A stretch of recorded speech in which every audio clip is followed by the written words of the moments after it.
সাদিয়া রাদিয়াল্লাহু তাআলা আনহা তিনি বলেন আমি লক্ষ্য করে রইলাম রাসূলের কপাল মুবারকের দিকে তাকিয়ে আছি, আমি দেখতে পেলাম এই দুইটা ভুরুর মাঝখান থেকে লাইটের মতো করে যেন নূরের তাজাল্লি ঘর ভেদ করে আসমানের দিকে উঠে যাচ্ছে। সুবহানাল্লাহ।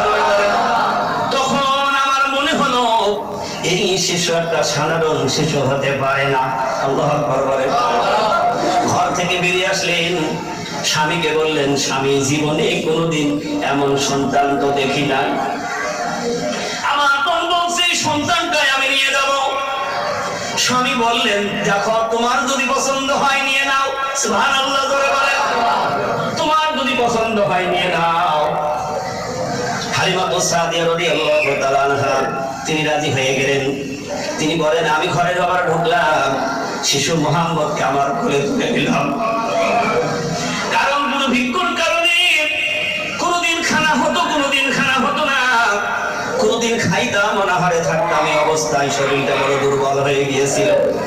আমার ছোট্ট একটা সন্তান ছিল, মেয়ে ছিল, তাকেও আমি ঠিক মতো দুধ পান করাইতে পারতাম না। আমার গাধা আমার উটটিও সেও তো দুর্বল হয়েছিল। দুর্বল অবস্থায় আমি তায়েফ থেকে মক্কা এসেছিলাম। হালিমা সাদিয়া বলেন, আমি যখন শিশু মুহাম্মদকে আমার কোলের উপরে দিলাম, তখন মনে হলো আমার কলিজা ঠান্ডা হয়ে গেছে, আমার গোটা শরীরের শক্তি ফিরে গেছে। সুবহানাল্লাহ বলেন। আমি হালিমা লক্ষ্য করে দেখেছি আমার দুইটা স্তনে দুধে পরিপূর্ণ হয়ে গেছে। আল্লাহু আকবার বলবেন না? আমার দুই স্তনে পরিপূর্ণ হয়ে গেছে। আমি যখন শিশু মুহাম্মদকে আমার কোলের উপর নিয়ে আমি যখন তার বুকের কাপড়টা সরাই একটু আদর করতে লইলাম, কেন মুহাম্মদ তো ঘুমিয়ে আছে।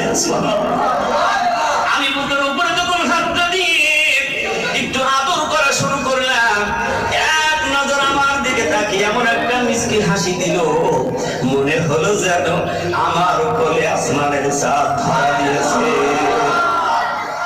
তোরা দেখে যা আমেনা মায়ের কোলে, তোরা দেখে যা আমেনা মায়ের কোলে, শিশু পূর্ণিমার সেদা সাদে দোলে, তোরা দেখে যা আমেনা মায়ের কোলে, তোরা দেখে যা আমেনা মায়ের কোলে।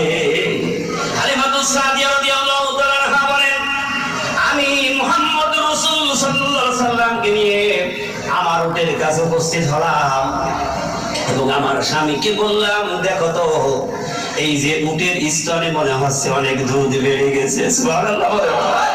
যে উট দিয়া বন্ধ, উট দুধ দিয়া বন্ধ করে দিয়েছে, শিশু মুহাম্মদকে নেওয়ার পরে তার স্তনে দুধে পরিপূর্ণ হয়ে গেছে। উটের পৃষ্ঠে সওয়ার হয়ে বাড়ির দিকে রওনা করলেন। যে উট হাঁটতে পারে না, চলতে পারে না, এবার 100% গতিতে বাড়ির দিকে রওনা করেছে। যারা আগে ফিরে চলে গিয়েছে তাদেরকে ওভারটেক করে উঠ আমার বাড়ি পৌঁছিয়ে দিল। সুবহানাল্লাহ। হালিমা বলেন, আমি যখন ঘরে ফিরলাম আমার কুয়ায় কোনো পানি ছিল না, যে দেখছি কুয়াটা পানিতে পরিপূর্ণ হয়ে গেছে। আবার কোনো গাছে ফল ছিল না, সব গাছগুলিতে ফল ঝুমঝুম করে। হালিমা বলেন, স্বামীরে ডাকতে বলেন, স্বামী আমার, এটার কোনো কিছু নয়, এই শিশু মুহাম্মদের কারণে। সুবহানাল্লাহ বলেন। সেই নবী, প্রিয় নবী মুহাম্মদ রাসূলুল্লাহ সাল্লাল্লাহু আলাইহি ওয়াসাল্লাম পৃথিবীতে তিনি আসলেন, আল্লাহ নবুয়ত প্রাপ্ত করে দিলেন। আর আল্লাহ বললেন, তুমি গোটা পৃথিবীর সমস্ত জাতিদেরকে ডেকে বলো, তারা যদি আমি আল্লাহকে পাইতে চায়, আমি মালিককে পাইতে চাই, তাহলে তারা যেন তোমার অনুকরণ করে, তোমার অনুগত্য করে। যদি করে, এই জাহেলাতপূর্ণ যুগের মানুষ তোমার অনুসরণ করবে, গুনাহ করে করে জীবন বরবাদ করে ফেলেছে। আমি আল্লাহ ওয়াদা দিয়েছি, ইয়াগফির লাকুম যুনুবাকুম, তাদের तमाम জিন্দেগীর গুনাহগুলি সব maaf করে দাও। জিন্দেগীর গুনাহ কেমন করে maaf হলো? সাহাবায়ে কেরাম এসেছেন রাসূলের শানে এসে গুনার কথাগুলি পরিষ্কার করে করে বলেছেন।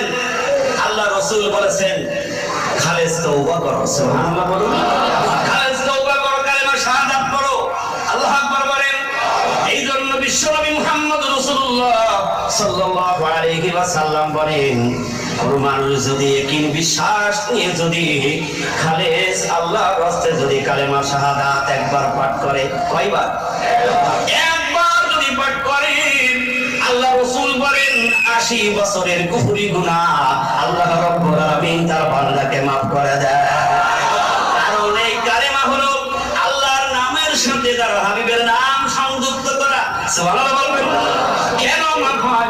আদম আলাইহিস সালাতু ওয়াস সালাম একটা ভুল করলেন, কয়টা? আমরা একটা ভুল করি না সারাদিন হাজারটা ভুল করি? কথা বলেন না কেন? একটা ভুল করিলে সারাদিন হাজারটা ভুল করি। জামানার কুতুবারি বিল্লার বাদশা শাহ জামানায় তিনি লক্ষ্য করে দেখলেন বান্দা মানুষগুলি ভুল করবে আর তারা তওবা করে আল্লাহর কাছে ক্ষমা চাবে। এই জন্য তিনি এই ছোট্ট জিপার মধ্যে তওবার ইস্তেগফারটা লাগিয়ে দিয়েছে। আর তারা কালেমা শাহাদাত পড়বে, আল্লাহ তাআলার কাছে প্রিয় বান্দা হয়ে যাবে। আল্লাহর হাবিব বলেন, ও বান্দা, সারা জিন্দেগীর আমলগুলি এক পাল্লাই দেবা আর কালেমা শাহাদাতের নেকি এক পাল্লাই দিলে কালেমা শাহাদাতের নেকি ভারী হয়ে যাবে। হাবিবে মুহাম্মদ রাসূলুল্লাহ সাল্লাল্লাহু আলাইহি ওয়াসাল্লাম তিনি এই মানব জাতির কল্যাণের জন্য দাওয়াত দেওয়া শুরু করলেন। বিশ্বের মানুষ যারা রাসূলকে অনুসরণ করবে